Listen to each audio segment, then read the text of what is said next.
करें कि किसी निर्दोष को दुख दिया जाए, क्योंकि उसकी जो हाय है ना, हाय बहुत भयंकर होती है। अपने कर्तव्य का पालन करें, अपने से किसी का बुरा काम ना हो, आशीर्वाद सबका लें और किसी का शाप या बददुआ नहीं लेनी चाहिए। बोलो जय श्री कृष्ण। बलि महाराज भगवान के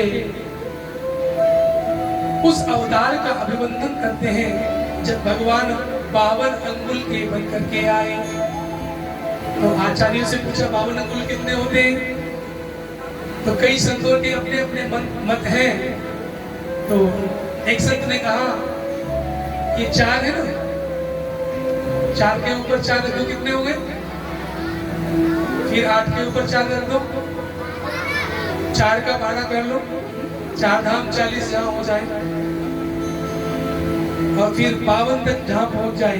इतने बड़े भगवान, बोने भगवान, वामन भगवान बन के आए और जाकर के बलि की सभा में जाकर के उन्होंने अपना छत्र कमंडल और अपने चरण पधराए और कहा, हे बलि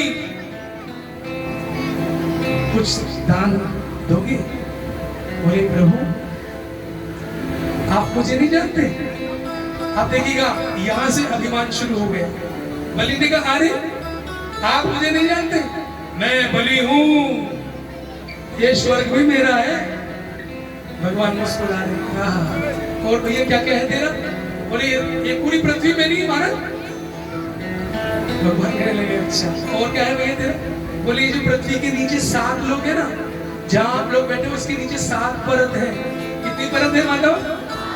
हाँ, आतल, वितल, सुतल, तलातल, रसातल, महातल और सबसे नीचे पाताल। अभी तक तो आप धरती, स्वर्ग और पाताल 3 को ही जानते हो, लेकिन नहीं, भागवत में 7 तल है नीचे। उनमें बड़े बड़े दैत्य दानव नीचे रहते हैं, बड़े बड़े नाग रहते हैं। नीचे सूर्य का प्रकाश नहीं है, वहां उन नागों की मणियों का प्रकाश होता है। और सबसे नीचे पाताल के नीचे शेष नाग जी विराजमान है। शेष नाग जी के कितने फण हैं? 1000 फण है। उन्हीं 1000 फणों पे अनंत अनंत ब्रह्मांड राई के दाने की तरह लुढ़कते रहते हैं। बोलो शेष भगवान की। तो ये अनंत सृष्टि है। सुखदेव जी परीक्षित जी को बता रहे हैं, हे पुत्र तुम ध्यान से सुन रहे हो ना? परीक्षित जी कहते हैं, हाँ गुरुदेव, आपके वचन अमृत के समान लग रहे हैं। पृथ्वी का अमृत कहाँ है? बोले पृथ्वी का अमृत जब कोई भगवान की कथा सुनाता है, वो कथा ही इस धरती का अमृत है। बोलो राधे राधे। महाराज यहाँ पर बलि महाराज ने जब अपनी डीग हाकी अभिमानवश, तो भगवान कहने लगे, भैया हमें तो ज्यादा कुछ नहीं चाहिए, हमें तो हमारे पैरों की 3 पग भूमि चाहिए। कितनी डगी? 3 पग।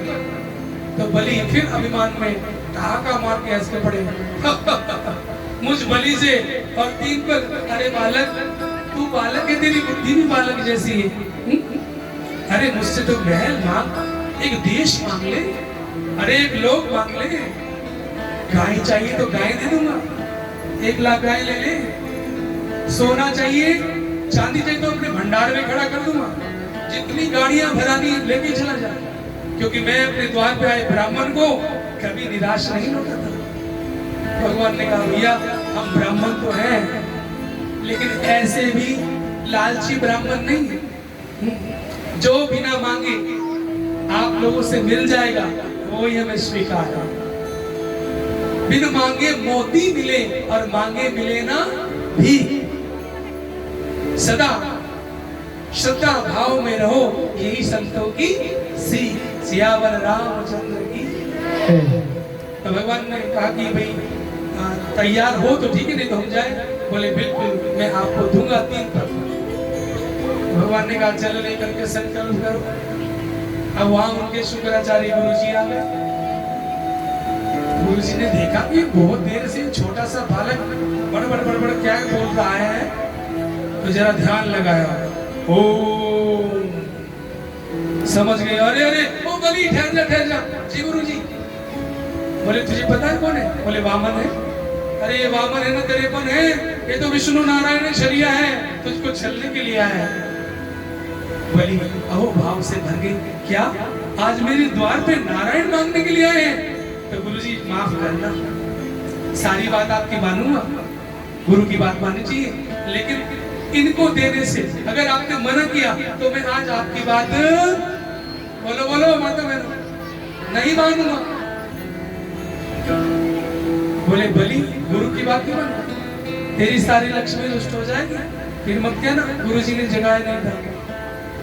बोले होने दो, छोड़ो, अगर मांगने वाले नारायण है तो ये मेरे प्राण भी मांगेंगे ना, तो अपने प्राण भी दे दूंगा। बोले भैया संकल्प करो। संकल्प शुरू हो गया। हरि ओम विष्णु विष्णु विष्णु आद्य तस्य ब्रह्मणो द्वितीय प्राणे शिशे द्वारा कल्पे जब दीप्य भरत आर्यावते